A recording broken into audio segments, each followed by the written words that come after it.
Okay, let's jump to the topic of Fourier series. Okay, so it's a representation of periodic function as an infinity sum of sine waves. Okay, actually it's cosine waves with sine waves. Okay, so we use f of t as the completed audio wave. T is the time index. Okay, so we have time 1, 2, 3, 4, and so on. Okay, and then this audio waves can be represented by this equation using infinity, because n from minus infinity to infinity. Okay, and you can see we use n omega t.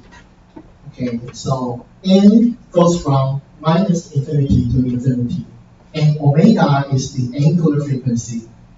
Okay, and t is the time stamp. Okay, and an, bn is the corresponding magnitude or coefficient of these sine and cosine waves. Okay, so you can see any convoluted audio waves can be written as the Fourier series by this cosine and sine waves. And the summation is over infinity of different frequency components.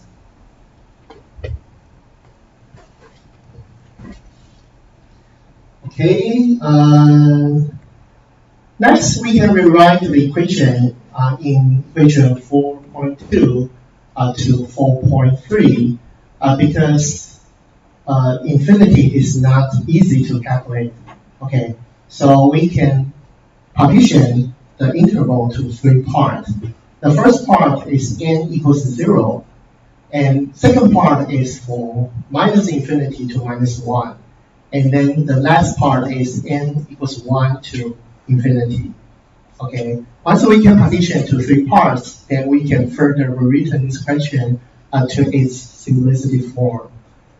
Okay, and remember A0 is corresponding to n equals 0. We call that DC components. Okay, so it's very similar to DCT for image processing, right? For discrete cosine transform, we also have DC components. For the other values, we call that AC components. So it's very similar for Fourier series.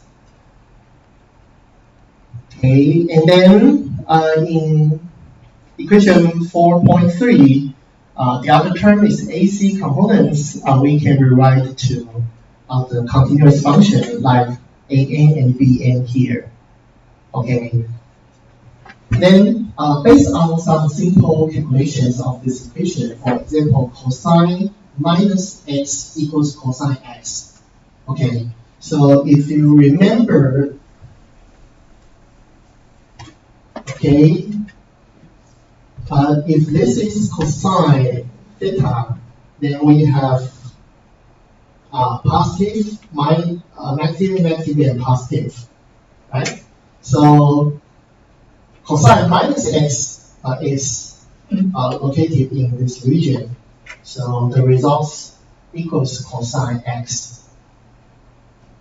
Okay, and then because an corresponds to cosine of n omega t, so when we write n minus n, you can use this equation to verify it just equals to an. Okay, and for sine of minus x, if you remember, sine of x is positive, negative, and negative. Okay, so once we write sine of minus x, it equals minus sine of x. Okay, so b, the term b, I use the sine wave. So when you write b minus n, it equals minus bn. All right. Based on these simple equations, then we can rewrite the equation 4.3 to 4.4. So we just simplify this equation because we have 2 times summation over n equals 1 to infinity. Okay, so we don't have 3 parts. We can combine the minus infinity and positive infinity to these terms. Okay, then I hope you can derive this process by yourself. Actually, it's very easy. Based on the calculation listed here, then you can rewrite the equation of 4.3 following this derivation process. Then you can derive the results here, 4.4. Okay, I won't go through the details because it's very easy based on the previous equation. Okay, one important thing for Fourier series is we can use the natural log to rewrite the Fourier series. So this is the equivalent form of Fourier series. Fn times e to the power of in omega t. So it is derived by Euler's formula.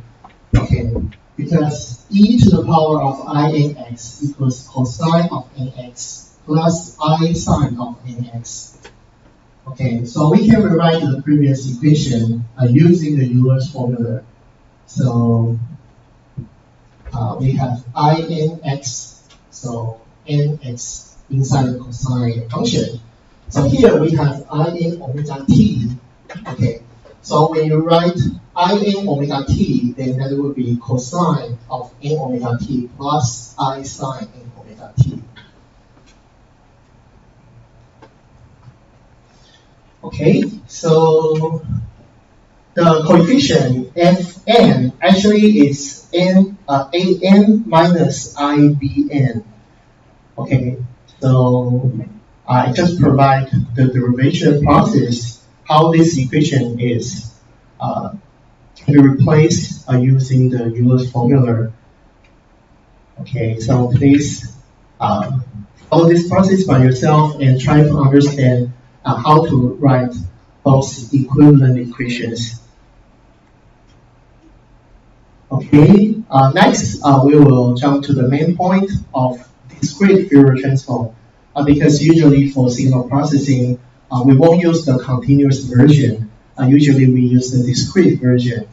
So it's a good chance for you to compare discrete Fourier transform to discrete cosine transform because the concept is very similar and the notation is similar. Okay, so if you remember DCT correctly, then you can understand DFT quickly. Okay, so let's see the equation of discrete Fourier transform. Fn, remember, this is the coefficient of frequency components. And also we have Fk. So compared to DCT, you understand this is the signal.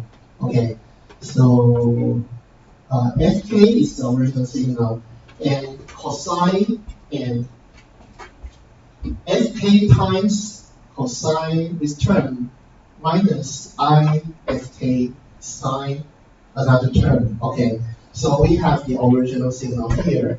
Here, you need to notice the notation of this equation. We have the notation k and the notation n. Okay, so what is n and k? Okay, so if you remember DCT, we just calculate the coefficient for different bases, f1, f2, f3, f4, for 4-point DCT, if you remember. So the index n just represent the index of bases or frequency components. Okay, and then k is the index of position. Okay, so if you remember, we have sine wave. We have position 1, 2, 3, 4, 5, 6, 7 in DCT. Okay, and then k is the index of position. So once we have the signal A4, A80, okay, we have 8-point signal data. So that we use the index k to extract 8, 4, 8, 0. Okay, so very similar to DCT. So therefore, we have this discrete Fourier transform here.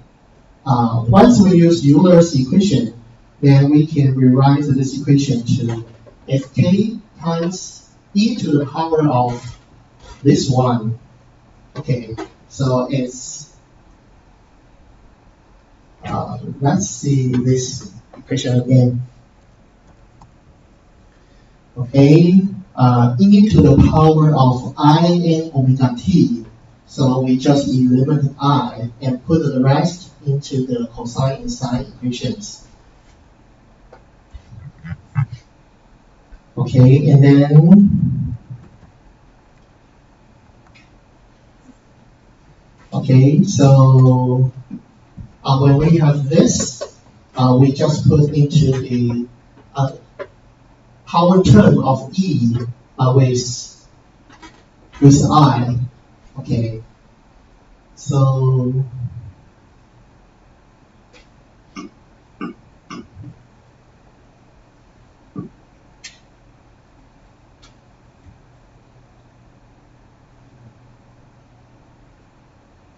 okay.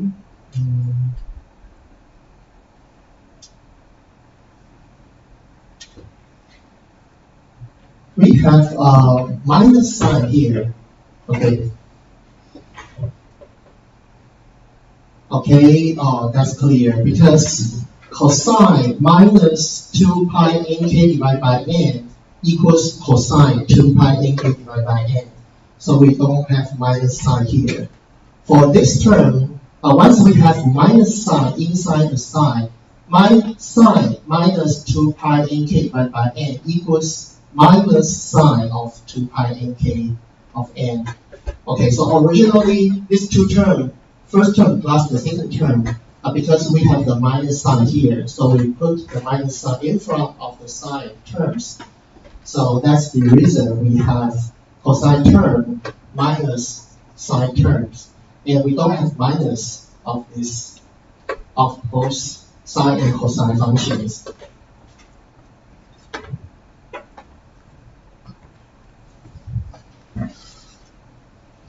Okay, so for the equation, you need to notice what is index k and index n. Okay, once these two indexes is clear and you can compare to DCT, then we can start our Fourier transform by this signal. Okay, so if our periodic function 8480, so it's periodic, so you can consider it's A480, A480, and so on, repeating to infinity. Okay, then we can represent this time domain data and transform to frequency components. Okay, so let's see how we use this equation to rewrite the time domain signals to frequency domain. So firstly, let's determine what is capital N. Okay, so capital N is the number of these periodical signals. So 8480, we have totally 4 signals. Okay, so capital N equals 4. And then we can calculate, once its number is 4, then we have F0, F1, F2, F3. We transform these 4 signals into 4 corresponding coefficients of frequency components. So we have capital F0 to capital F3. Okay, next, let's see how to calculate capital F0. Okay, so it's the summation of these terms. So we can expand this term first. So remember, capital N is 4. So we have 1 divided by 4. Let's see the first term. First term, Fk, when k is 0, so F0 is the first signal, 8. Okay, so we have 8 here. And e to the power of minus I 2 pi n, n currently is 0, right? Because we are calculating F0. So n is 0 here. And k is also 0 because it's the first term of the summation, k is 0. So we have 0 times 0 divided by 4. This is the first term. Then the second term, you can see n remains the same because we calculate F0. So we have 0, 0, 0, 0 here for n. And for k, we have 0, 1, 2, 3. Okay, so in this case, you can see the power is 0. So e to the power of 0 is 1. And we have the 0 in all terms. So the exponential term actually is 1. So we have 8 plus 4 plus 8 plus 0 and divided by 4. Actually, we just calculate the average of these 4 components. Okay, so that will be the coefficient F0. So next time, you won't have to use the equation because for DC terms, it's easy. It's just the average of all signals. Okay, so we have F0 equals 5. Next, let's see F1. So if n equals 1, then we have 1, 1, 1, 1 in the position of n. And for k, it's the selection from 0 to n minus 1.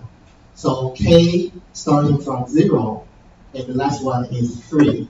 So we have 0, 1, 2, 3. Okay, so let's see fk, because we have f0, f1, f2, f3. So actually, it's just 8, 4, 8, 0.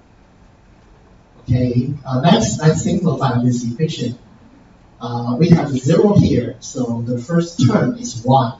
So we have the first term equals 8. For the second term, minus I2 pi divided by 4. So it will be minus 2 pi divided by 4. Okay, so let's see the US equation. If we have e to the power of ix, it's just equals to cosine x plus I sine x. So let's see this equation. We don't have to, we can omit I and put all the resting terms into the cosine and sine waves. Okay, so it will be minus 2 pi divided by 4 plus I sine minus 2 pi divided by 4. So this is the second term. And then we have the third term and fourth terms. Okay, and then let's see, what is cosine minus pi divided by 2? Okay, so let's see. If this is cosine function, then we have cosine 0 is 1. 1, 0, minus 1, 0, right? So cosine minus pi divided by 2 actually is here, minus 90 degrees. Okay, so this one is 0. For sine, we have 0, 1, 0, minus 1. Okay, this is sine function.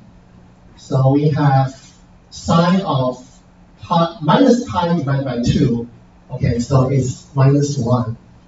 Okay, so this term is 0. This term is minus 1. So we have minus I. Okay, times 4.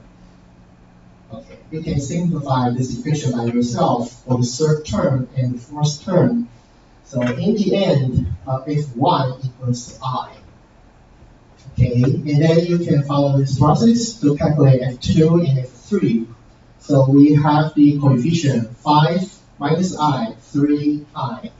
Okay, that's the reason we have these 4 corresponding coefficients, 5 minus I, 3 minus 3 and I.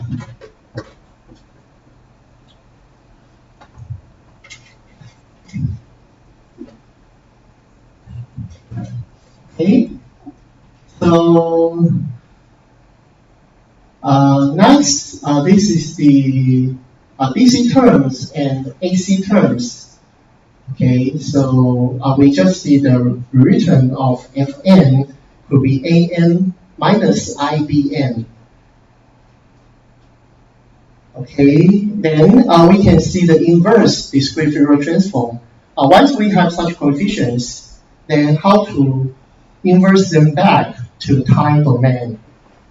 Okay, so in this case, you can see f k is the original signal, it equals the frequency component times the coefficient. Okay, this is the frequency component, this is the coefficient. So when we expand the summation over n equals 0 to n minus 1, actually we have n components. Okay, so we can verify once we calculate the coefficient, then we can use inverse discrete cosine transform to inverse the coefficient back to the signal to verify if the calculation is correct or not. Okay, so let's see the example using inverse discrete Fourier transform. So fk equals the summation of fn times e to the power of I 2 pi nk divided by n. So we just calculate 4 corresponding coefficients, 5 minus I, 3I. Okay, so let's just use this coefficient to see if we can fully recover to the original signal. So the first component coefficient is 5. Okay, so 5 times e to the power 2 pi. Okay, so n is summation over 0 to 3. Okay, so we put 0, 1, 2, 3 in the position of n. Okay, and then when we calculate f0, so k is 0. This is the first signal. Okay, so k is 0, 0, 0, 0. Okay, so we have f0 just 5 because this is 1.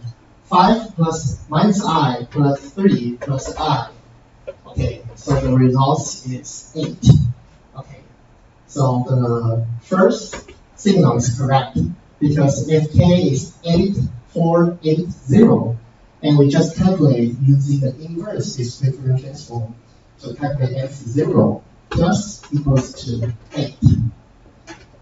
Okay, next let's see the second signal f1.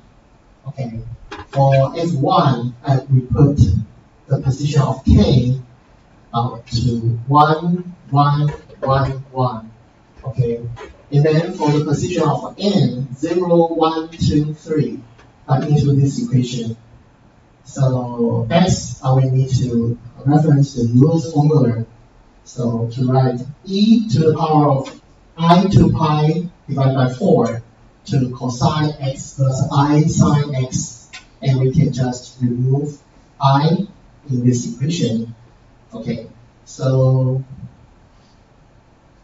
for the first term, we have a 0 here. Okay, so we don't have to consider this term because it's 1. Okay, next we consider the second term. It's I 2 pi divided by 4. Using the Euler's formula, it will be cosine 2 pi divided by 4 plus I sine 2 pi divided by 4. Okay, and then for the next term, 3 times these terms. Okay, cosine 4 pi divided by 4 plus I sine 4 pi divided by 4. So we can see how to simplify this equation. Because cosine 2 pi divided by 4 is cosine pi divided by 2. Okay, so it's cosine 90 degree. Okay, so cosine 90 degree is 0. And sine 90 degree is 1. Okay, so we have 1 times I. So we have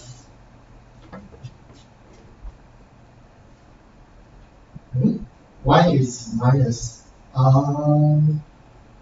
Because our second term is minus I.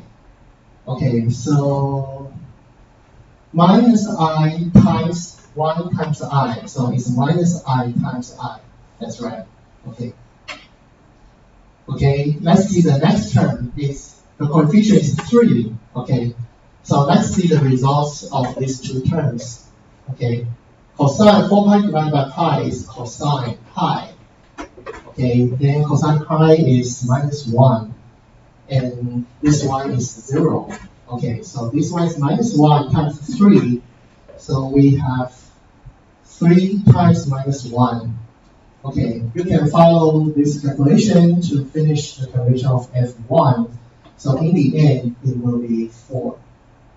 Okay, so you can see F0, F1, F2, F3 are just 8, 4, 8, 0. So that means our calculation of Fourier coefficient 5 minus I, 3I is correct. Then we can use inverse Fourier transform, inverse this coefficient back to the signal.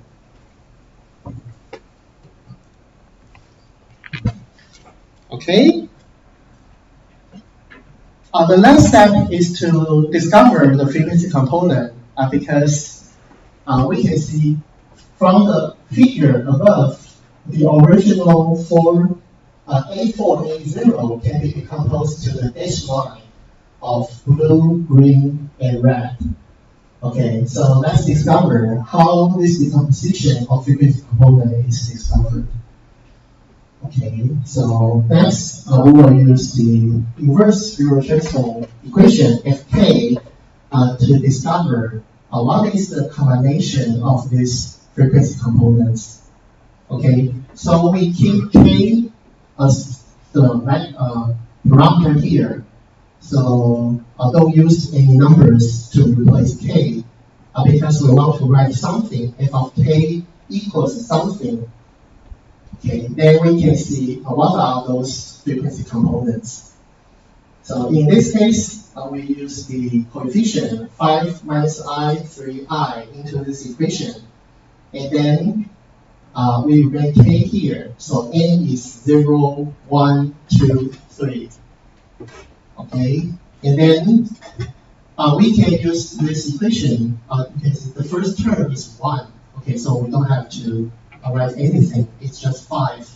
For the second term, it's e to the power of I2 pi k divided by 4. And apply the Euler's formula that is cosine pi k divided by 2 plus I sine pi k divided by 2. Okay, and then how to simplify this pi k divided by 2? Okay, so when we write all these terms, we can see some terms we can combine. Because the first term, we have cosine pi k divided by 2. Then we have cosine pi k plus something times sine pi k. And for the last term, we have cosine pi k divided by 2 minus sine 3 pi k divided by 2. Then we should have a 3 here, right? Or, okay. So 3 pi k divided by 2 equals pi k divided by 2 because it's 1 and 1 divided by 2 pi k. Okay, so 3 pi k divided by 2 equals cosine pi k divided by 2. Okay, so you can rewrite this similar terms and adding them together. So after the combination, actually we only have sine pi k divided by 2 plus 3 cosine pi k minus sine 3 pi k divided by 2. Okay, so after the combination, we have 1, 2, 3, 4. Okay, and we can combine sine pi k divided by 2 together, so it will be 2 times sine pi k by 2. So in the end, we have a constant function 5. So that will be the blue dashed line. You can see as the time goes by, the value remains constant. So it's just 5. Then we have a sine function times 2. So you can see the peak of this function. Actually, the maximum value is 2. Okay, so compared to these curves, you can see it's red curve. It's green curve. It's green curve because the green curve, the maximum value is 2. And for the 3 times cosine pi k, you can see the maximum value is 3. Okay, so for the red dashed line, you can see the maximum number is 3. Okay, so this is how we discover the linear combination of frequency components. Once you write the inverse Fourier transform Fk, so we can further simplify these equations. Then we can discover what is the linear combination of these frequency components and its corresponding coefficients.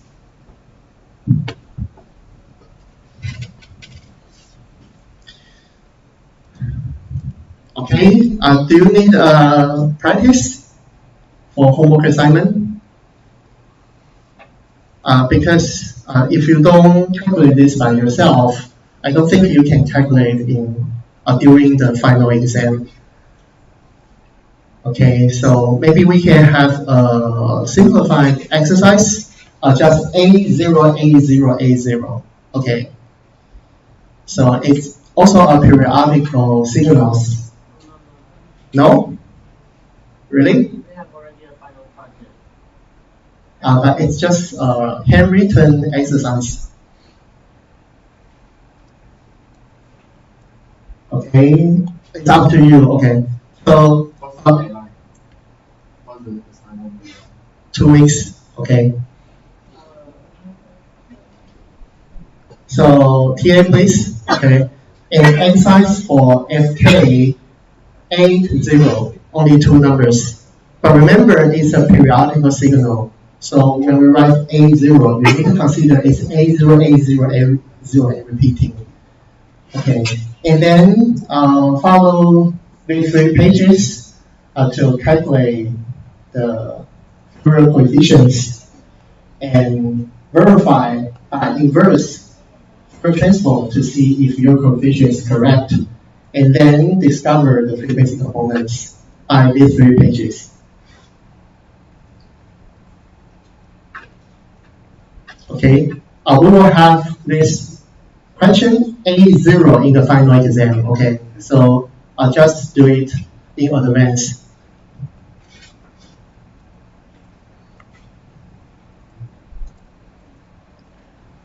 Okay. What's the difference between discrete cosine transform and discrete Fourier transform? Okay, so we will have further discussion in the later slide, and you will see. Next, let's see the information in DFT because we just use the coefficient times the frequency components. So we have the coefficient AN and BN. Actually, we can define the magnitude of these frequency components by AN squared plus BN squared with the square roots. Okay, so next we can further calculate the phase information. So the phase information is defined by phi n. We use inverse tangent Bn divided by An to define the phase information of n's frequency components.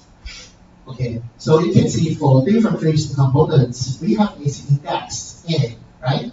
So for each frequency components, actually you can calculate the phase information.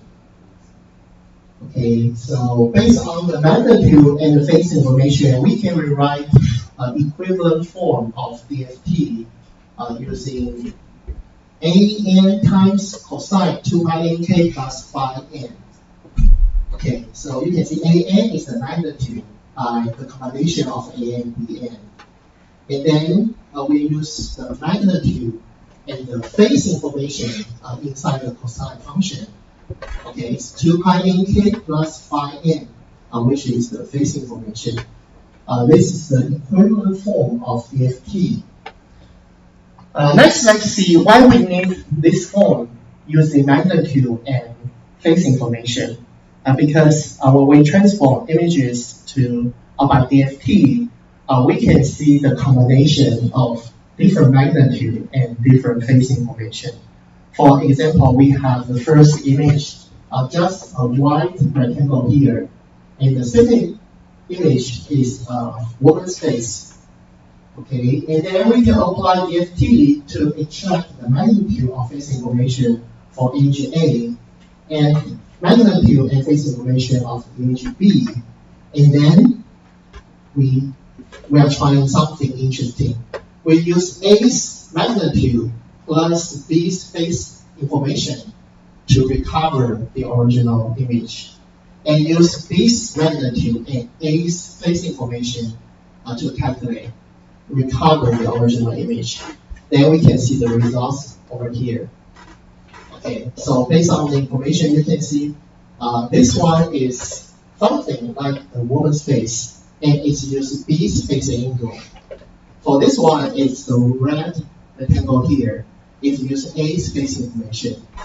Okay, so we can jump to the conclusion. Face information is more important than the magnitude because the context of the images, okay, is based on the face information.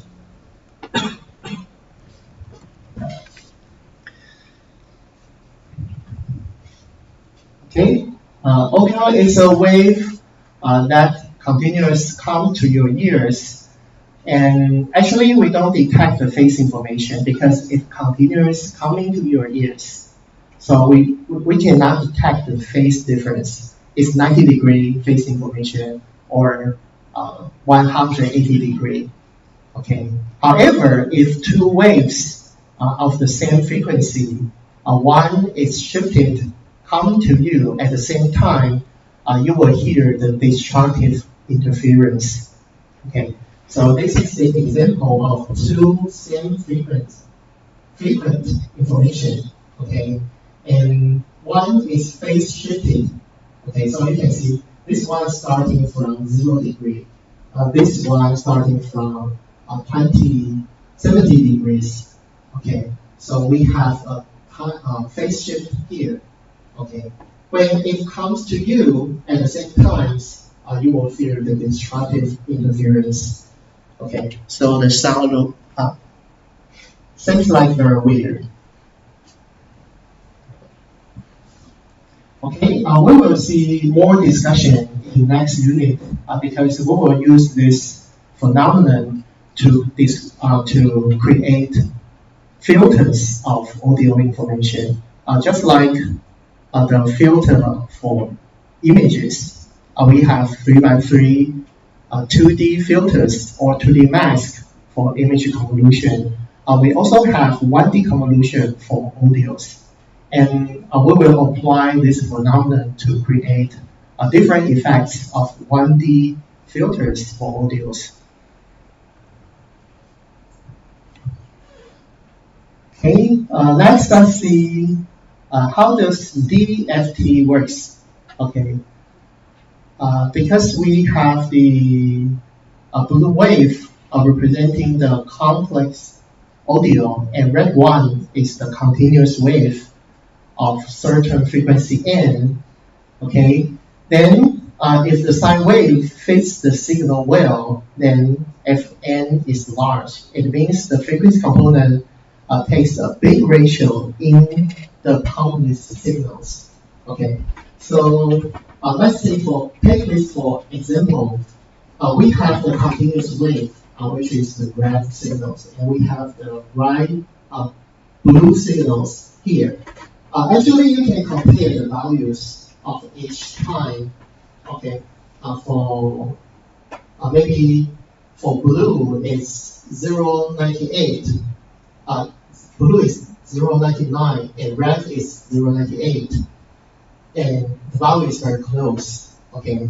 However, for some parts, the value is different. For example, we have -1 here, and we have -0.5 here.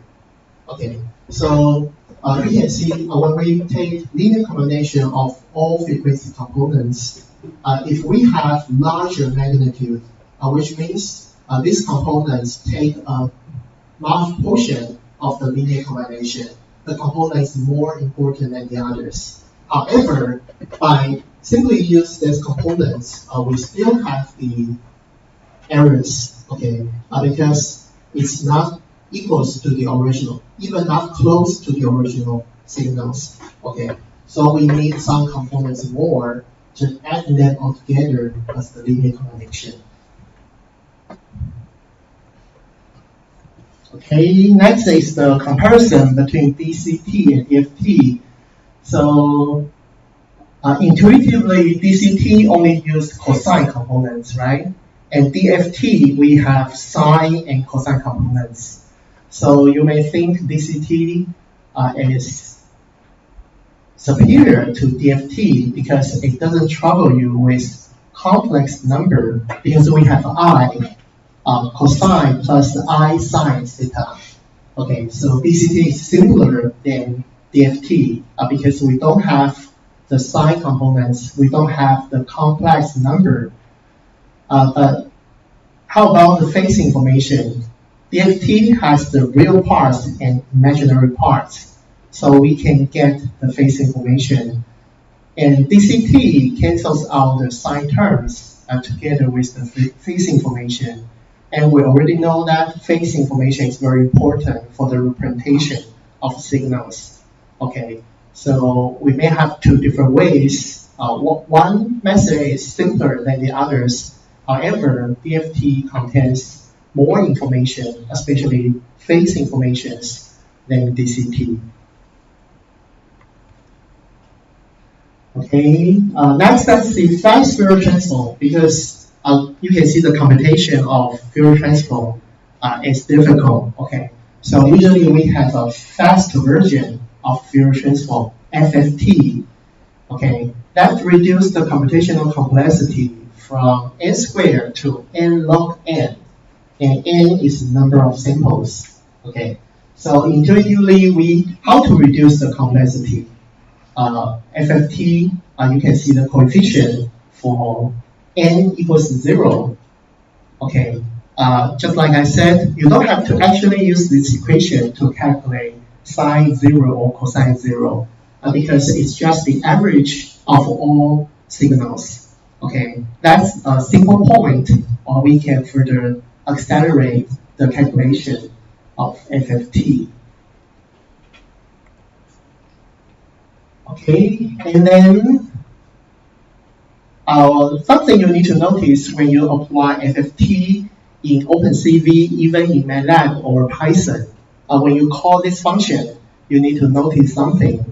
The first thing is you cannot perform any Fourier transform on a single sample. You need a block of sample.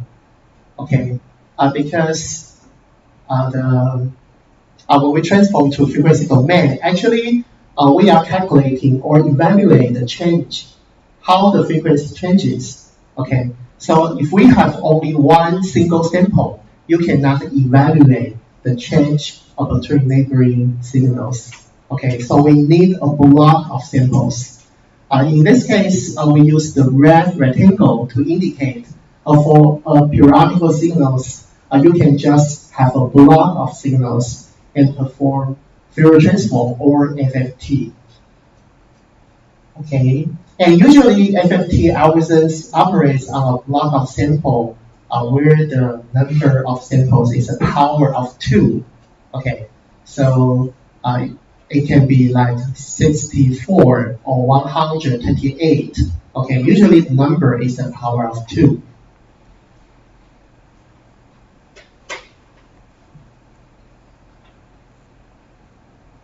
Okay, and then when you choose a point in the audio and ask for the frequency analysis, FFT determines the frequency components in the area of window size around the point you select. So you will get the frequency analysis view like this. Okay, because we only select the signals within the red rectangle. So after that, you can use the frequency analysis view we have introduced a few slides ago to see what is the corresponding magnitude of each frequency component. And then the other thing you need to notice is the size of FFT window is significant. Because you can choose large red rectangle or very small red rectangle. So it's a trade-off because when you choose large FFT size, then the greater frequency resolution it is. Okay. However, large FFT size also indicates smaller time resolution. Okay, so let's see the example below. You can choose the rare rectangle like this. Okay, it's relatively smaller than this one. Okay, this rectangle is larger than this one. Okay, so when you choose larger window, that means smaller time resolution because the x-axis is time, right? So when you choose smaller rectangle, then the time resolution is higher because for this area, you may choose like 8 to 9 red rectangles. But if your rectangle is large, then for a given signals, you may have 3 red rectangles. Okay, so the time resolution for this case, the time resolution is worse than this one. Okay. However, when you choose large window, then you choose greater frequency of resolution because you will have more changes within this red rectangle. So for the frequency analysis view, you may observe more frequency components than the smaller red rectangle. Okay, so we call that a trade-off. Once you have defined the window of FFT, actually you are choosing the time resolution and frequency resolution. It's a trade-off.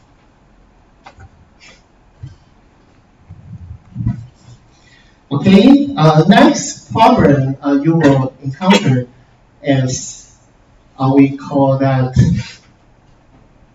spectral leakage. Okay, so let's see what would happen if window size doesn't fit an integer multiple of signals period.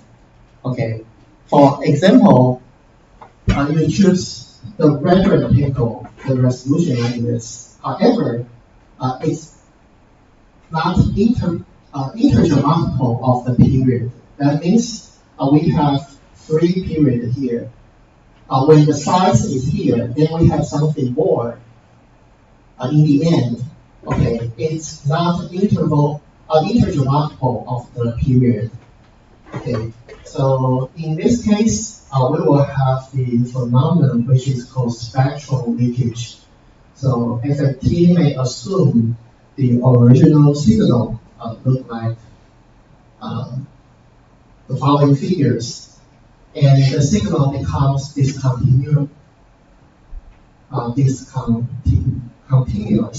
Okay. So let's see for the mathematical calculation. Assume FFT is operating on 1024 samples of wave, which is 440 hertz. Okay.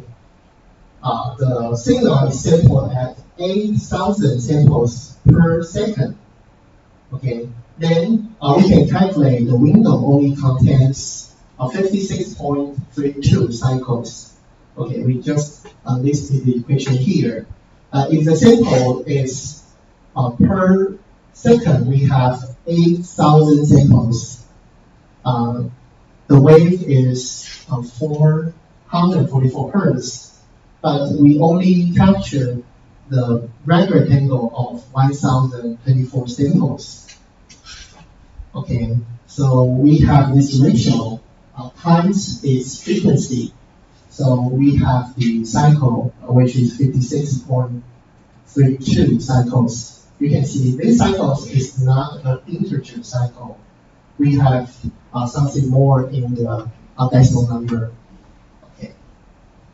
So let's see what happens if the period is not integral. Okay. So we call this spectral leakage when the sine wave of 300 hertz after FFT, some frequency other than 300 hertz appears due to spectral leakage. Just like this. Ideally, we only this sample is 300 hertz, so we only have 300 hertz here. However, due to spectral leakage, you can see we have some magnitude in the local neighborhood. Okay, so we call this spectral leakage. We don't expect we have such big components, but due to FFT, the Windows contents are not integer multiple of period. Okay, so we will have something unexpected, some frequency components which is not appear in the original signal. Okay, the method to cure is applying the windowing function. Okay, the window function to reduce the amplitude of the sine wave at the beginning and the end. Then we can reduce the spectral leakage because you can see the leakage happens even in the beginning or in the end of this incomplete period. Okay, so we can apply windowing function. When in the windowing function, okay, when we use the windowing function times the original signals, then it gives lower importance or make the beginning or end values become smaller. So this further reduces the effects of spectral leakage. Okay, so this is the simple window functions for FFT. We have triangular windowing function, hanging window, and the flattened window function. We all can apply to the original signals to reduce spectral leakage.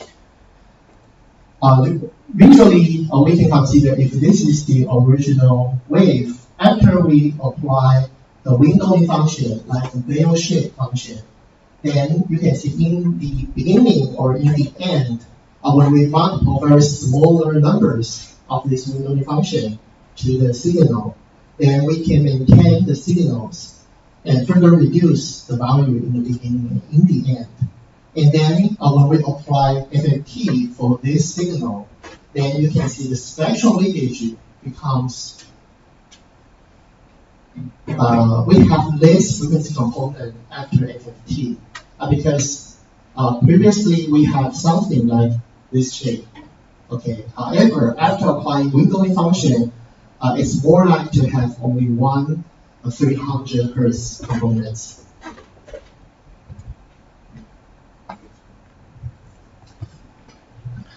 Okay, frequency analysis is very useful because you can apply to different applications such as speaker recognition. Just like I said, for boys and for girls, your distribution of frequency components is different. So thirdly, we can recognize different speakers. For example, these students have high peak at 300 Hertz. Another one has higher peak than 400 Hertz. Okay, so we can use the distribution of frequency analysis to recognize different speakers. Next one is speech imitation. I'm not sure if you have heard the music, especially for Christmas song. The song is sung by cats or dogs. Meow, meow, meow, meow, meow. Right?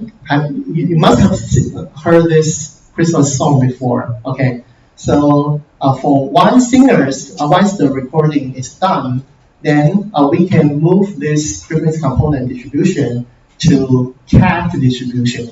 Okay, that's how speech imitation is applied. Okay, the last one, sound simulations, animal sounds. Okay, very close idea. Next, let's see musical, acoustic, and notations. Okay, very important thing is human hearing is about 20 hertz to 20,000 hertz. Okay, and then when you get old, you will lose your ability to hear high frequency components. Okay, so previously, some students just developed the app of cheating in final exam because usually teacher, the age is old. So he just play high frequency components to indicate it's A, B, C, D, but teacher cannot hear. Okay, so it's just like a cheating app by using the human hearing range. Okay, so let's test if you can hear these frequency components because you are older than senior high school students, right?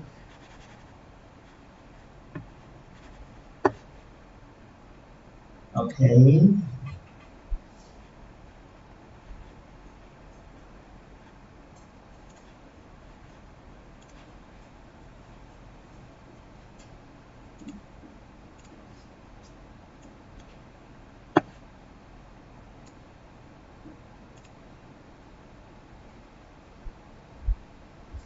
Okay, where we can start? For example, 14.1 kHz. Maybe we can.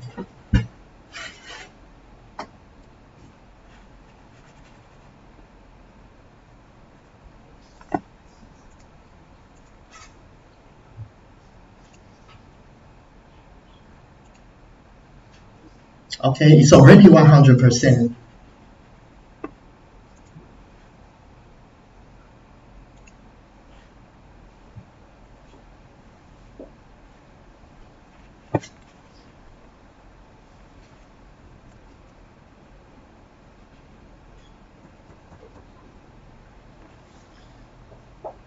Right.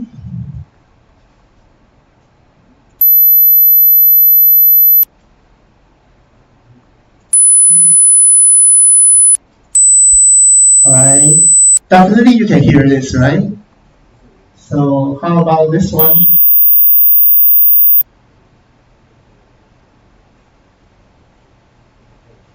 I just think the volume is not loud enough because I cannot hear anything. So I'm tuning the volume, right? Because I cannot hear. I think the setting is too. Okay. Let me try it again. 41 kHz. Actually, I didn't hear anything. Can you hear? Yeah. Very clear. Yeah. Okay, so maybe this is threshold for cheating app. You can use the frequency higher than 41 kHz because usually the professors usually is older than me. Okay, if I cannot hear, then they cannot hear either. Okay. Really? So how about this? You don't have to pretending you can hear. I'm honest, right? This one? Oh no? Oh, okay. This one? No? Okay. So maybe you can try it by your nephew or maybe very small kid to see if they can hear this. Okay.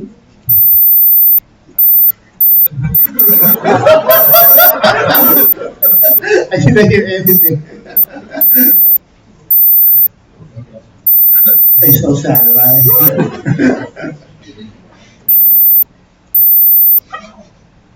Alright. I'm pretending to be young, but I cannot cheat them. Okay.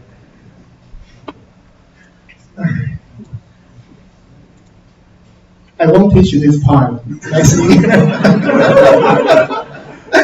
Because I'm afraid I can meet the previous level. It's 12 kHz, right? Okay. Okay. Thanks for telling me.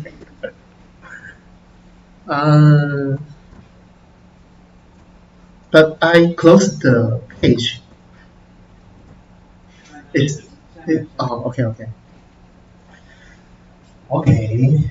So if the frequency of one note is 2 to the power of n times the frequency of another, then two notes sounds the same to human ear, except we have higher pitch than the others. Okay, so that means we can adjust the frequency of the music to make the note higher. Okay, so how to adjust the frequency? We can time to 2 to the power of n. For example, you can time 2, then you shift the pitch higher of one note. Okay, so of course you can time by 4, by 8, or by 16, then you can move the pitch higher and higher.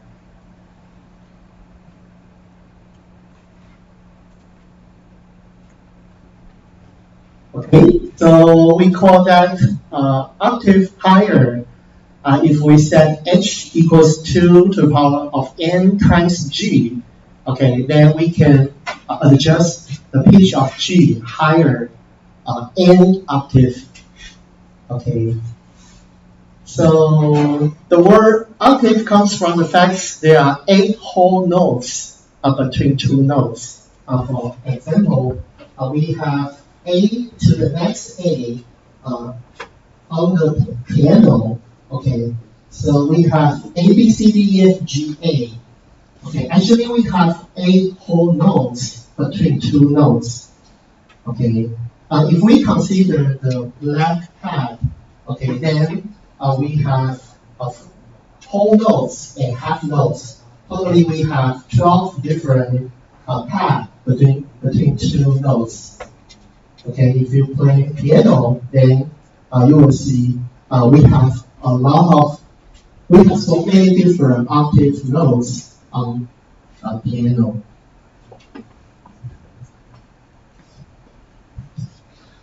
Okay, next let's see.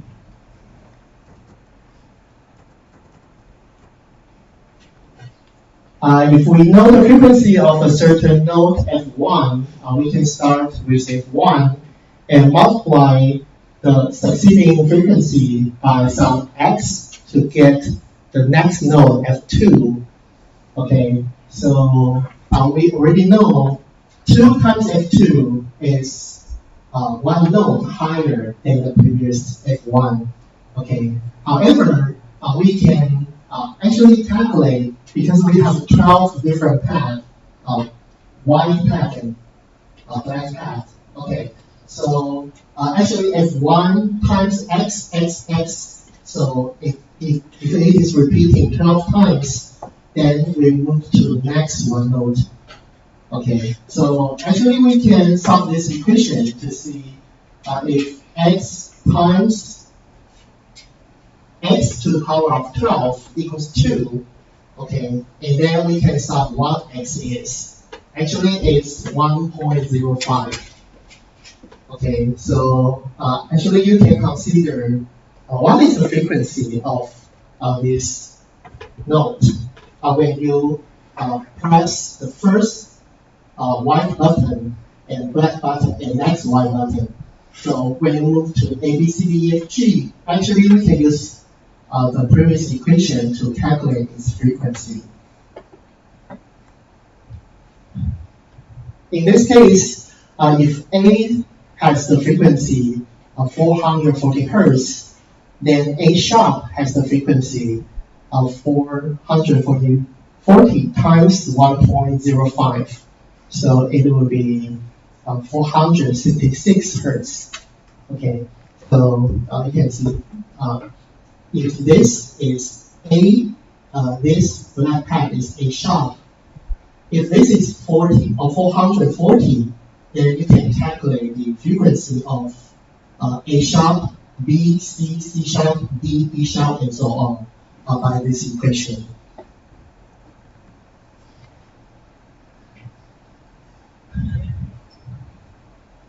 Okay, the last part is the software you can use to edit audios. For example, Cool Edit Pro, proposed by Adobe.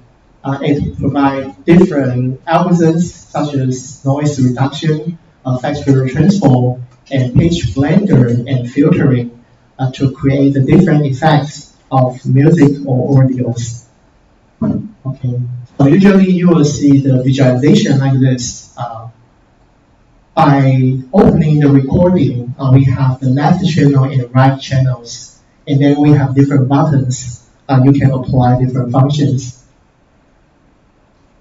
Okay, for example, you can raise the pitch, you can add noise, or you can apply noise reduction to the recording if you have many background noises. Okay, let's give the summary of this unit. Audio processing is very similar to digital processing using sampling and quantization. After quantization, how to reduce the quantization error, we can apply audio deterring, noise shaping. Okay, and then for quantization, we also have advanced techniques because for linear quantization, it not fit the human auditory system. So we can apply non-linear quantization such as mu-law equation. For analysis, we can apply Fourier transform to transform the time domain to frequency domain. So we have seen after transform to frequency domain, we can apply noise reduction, we can apply speech recognition, speech imitation, and so on. Okay, the last part is a little bit introduction of music, acoustic, and simulations. Because in the next unit, we will see more discussion about how to raise the pitch, lower the pitch, or analysis the pitch of different singers, such as Jay Chu. He recently had a concert, which is very popular. So maybe we can compare different songs of Jay Chu to, for example, JJ to see which pitch is higher and how to determine the pitch of a given music segment. Okay, so that's all about today's section. Any questions? Okay, if no questions, see you next week.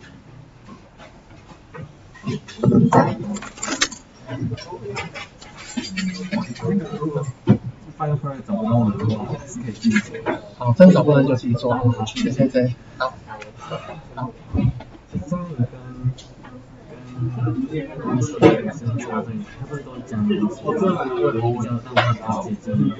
对，它的目标是一样的，只是它是不同的方法。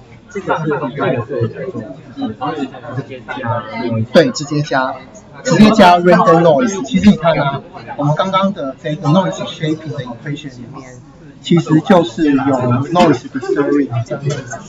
这个会根据评审去调整它要不要涨，就是它一个对 error 没错，这个会比这个更接近没错原始的数据。就是它加了 noise 之后，可以更破坏原本 noise 的形状。让它比较符合现在的，就是要符合要符合人的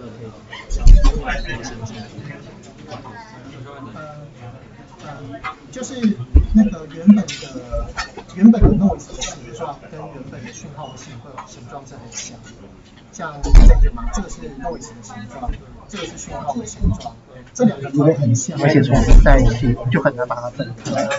所以这两个方法的目标，你希望能够把这个形状让它的形状跟原本这个形状是不一样的。这个因为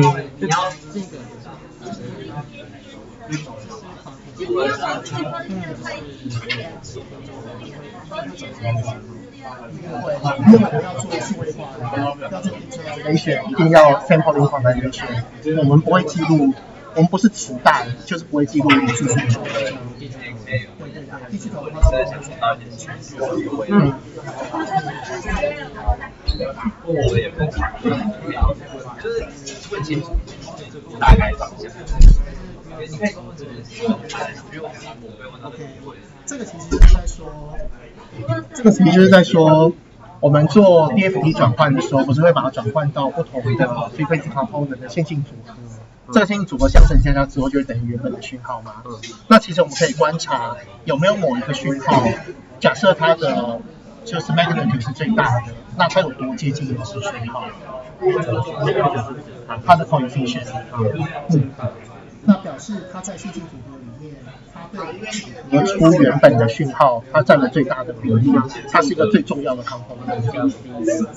这第一个值。啊，就像我们刚刚的这个范例啊，我们不是8480，我们会转出负 I 3 I， 那其实5就是等于11的最高。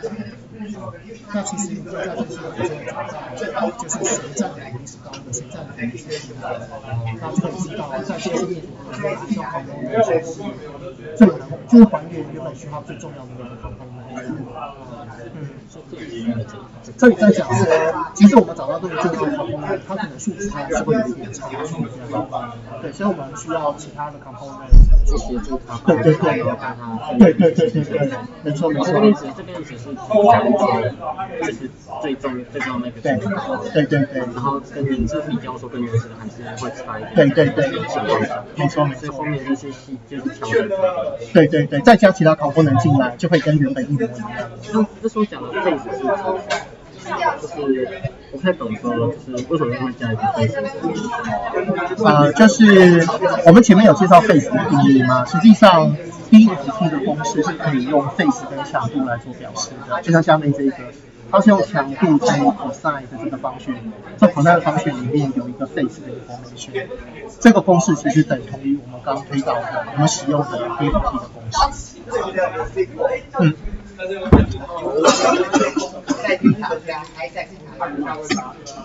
就是用另外一个方式去诠释对，没错。而且有的时候我们是需要从 face 的角度去分析影像，那就会用刚刚第二种形式的 DFT 来做分析，这样。这是差距，是这个 face 就差90度啊，因为不止哦，这个好像是0度，这是270度啊，它负90。对。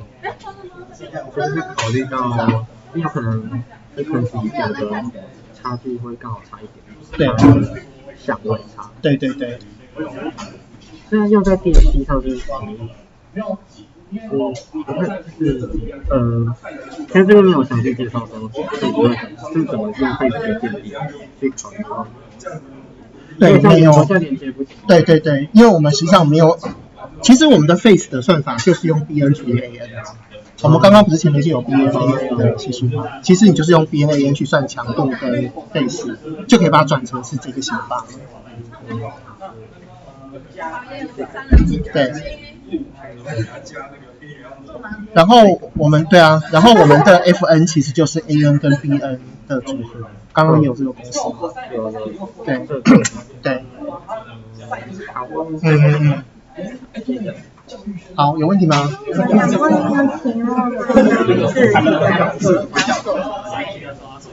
期末报告是口头吗？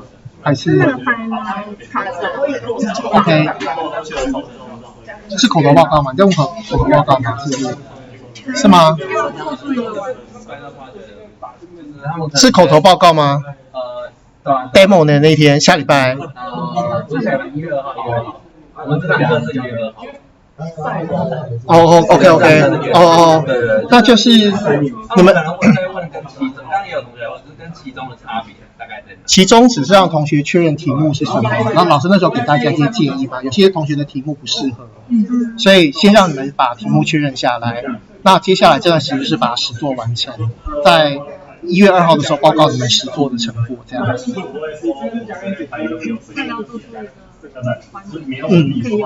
对。你可以分享一下你们实作的过程吗？其实最后失败了也没关系，就是分享一下你们做到什么程度这样。可以，但你们时间来得及哦，来得及就换啊，都可以啊，看你们。好。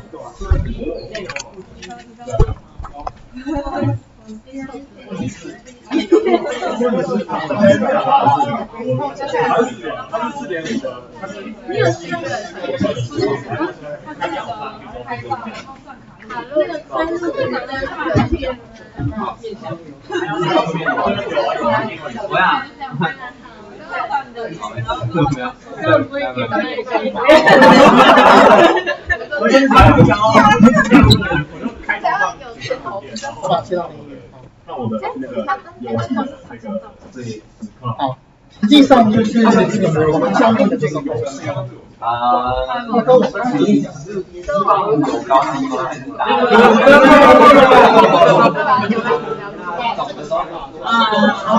牛逼！还要标记，是还要标记。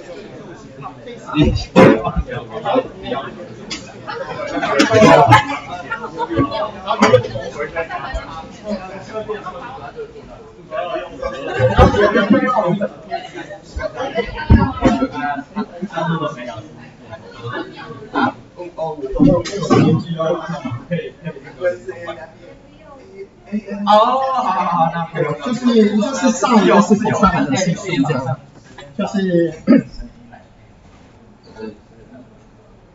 就是我们原本在写 Fourier series 的时候 ，an 是 cosine 的系数 ，bn 是那个 sin 的系数。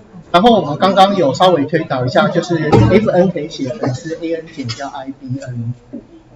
对，所以实际上我们用这个 DFT 的公式里面就可以知道 AN、BN 是多少了。N 就是对应第几个讯号，第一个还是第二个、第三个、第四个都有对应的 AN、BN 的系数。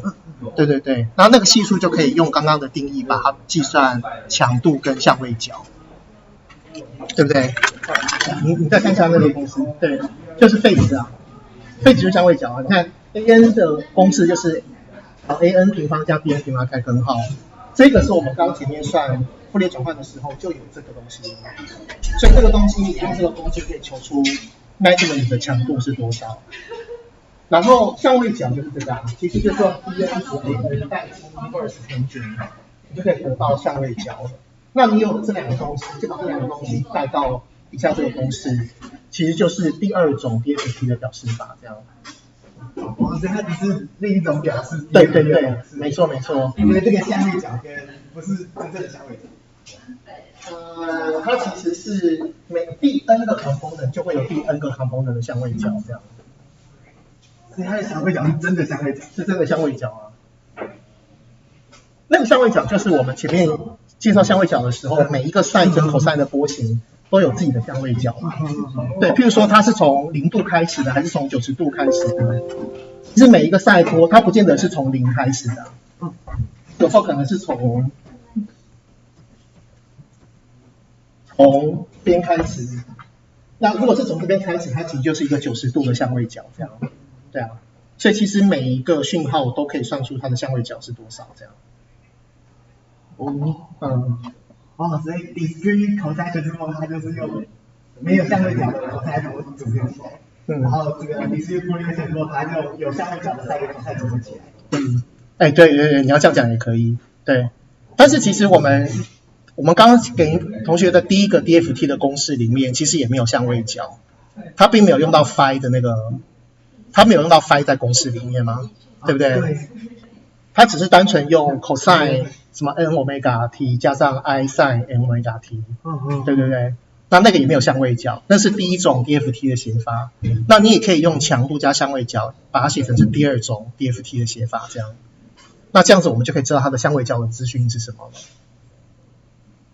了。等一下，相位角，可是系数，那个系数是cosine跟 sin 的系数。对。然后它算相位角，它又可以写成是 fn 的系数，对不对？那我们刚刚不是都一直在求大 F1、大 F2、大 F3 是多少吗？所以你求出大 F 之后，你就知道它的系数是多少了。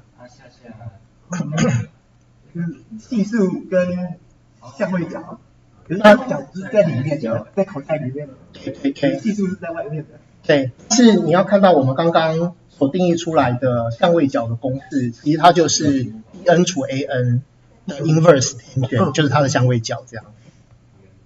其实只要有 an、bn 的系数就可以算相位角了。其实相位角不是可以cosine的，是，对，它就是一个数值而已，它没有意义，是这样。或者我用刚刚这个范例好了，你看啊，我们这个讯号其实是从3个虚线的波组合出来的嘛。其实这个虚线的波，每一个波都有它自己的相位角。绿色的虚线跟红色的虚线，它们的相位角是不同的。因为绿色的虚线感觉是从0度开始出发，完成一个 cycle， 但是红色的是从90度开始出发，完成一个 cycle。所以其实这2个波的相位角是不一样的，这样。嗯，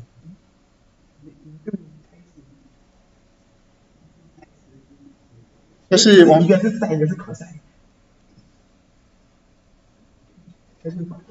但是你看呢、我们最后把它形成是，因为火山的 turn 全部都拆开来，再重新了，所以绿色的是 sin，它是 sin，红色的是 cosine 派称的，它已经不是 sin 跟 cosine 的相加了，这样。都是从零开始，他们现在都是零，不见得。对对对，你看到这个，你就看这个不就知道吗？红色就不是从零开始啊。可是口赛对口赛是从一开始没错。对对对，没错。sin 是绿色的啦，sin 是从零开始，对，cosine 的话是从90度开始这样。口赛零是从所以口赛就是相位角90度嘛。那我再给你看一下相位角，你刚那一页大概没看清楚这样这边。就是我们定义，假设它的波长这个样子，这个如果从这个地方开始就叫0度，从这个地方开始叫90度，从这个地方开始叫180度，从这个地方开始叫270度。所以你看从这个它是从这个位置出发嘛，它就从相位角0开始。这个是以赛波为例。对。以赛波为例的话，那这个地方是从0开始嘛？这也没有说是以赛为例啊，赛跟口赛应该都是这样算的。对啊，你看，如果它是从这个地方开始出发，从它的高点出发，这个就是相位角90，因为最高点就是相位角90啊。所以我们刚刚那个红色跟绿色，绿色就是从90，我忘记红色跟绿色，有一个是从0，有一个是从90这样。我原来是这样。所以其实那个 sin 跟 cos， 我们写成是 cos 派 k 除2，其实看不出它相位角是什么。但实际上经过傅立叶转换之后，你有 a_n_b_n 的系数，就可以知道它的相位角了，对不对？因为相位角就是 bn 除 an 带到 inverse tangent 算出来的。这个是赛的相位角还是口赛的相位角？都是。都是。我们刚只有一个，我们没有两个加在一起。你刚刚觉得两个加在一起，你会不知道相位角是什么？但其实他们的，我们刚算出来的刚那个例子只有一个啊。一个相位角？不是，我们没有 cosine 跟 sin 混合在一起，我们只有单独的 sin 跟单独的 cosine。绿色的是只有 sin 没有 cosine 啊，红色的只有 cosine 没有 sin 啊，对不对？所以就直接看它的那个波形是从哪一个相位角出发，它的相位角就是什么这样。好，这个就是这样一个 sin 是从0出发，一个 cos 从90度出发。对。那他们如果用刚刚公式算的话，那相位角会不一样。就是它们可是相位角是不一样的，可是用刚刚公式算的话，相位角会变一样。不会一样啊，因为他们的 a_n_b_n 不会一样啊。这个2就是 fn， 3是 fn 啊。换成 a_n_b_n。所以它是就这个赛跟口赛组合，它就是比如说是口赛是那个 x 的那个在坐标上的位置，然后其实有相位角只是算这个长度跟这个角度，然后口赛跟口赛组合就是用那个系数去表示比如说它初始的位置嘛，比如说sin 是2，然后口赛是3，然后是它初始的位置。它出的角度就是用3跟2的这个点去算那个角度。看中间的角度。不太是这个意思。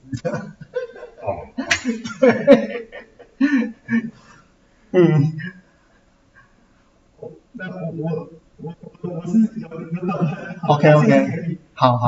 仔细看一下。好啊。OK， 我不懂。好。这边小就还有一样，是排圈。所以说这个这边的没办法用那个formula 变成这个。不是，对不起。所以说他们不是赛跟口赛的关系。OK。他说回到练习就是我题目只要说 FK 等于8逗号这样就好了嘛。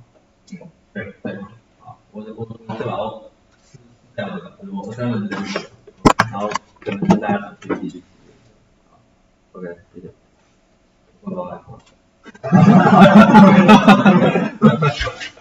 你们加油！他既然说题目会出，那就应该是一定会出。应该不会这么快。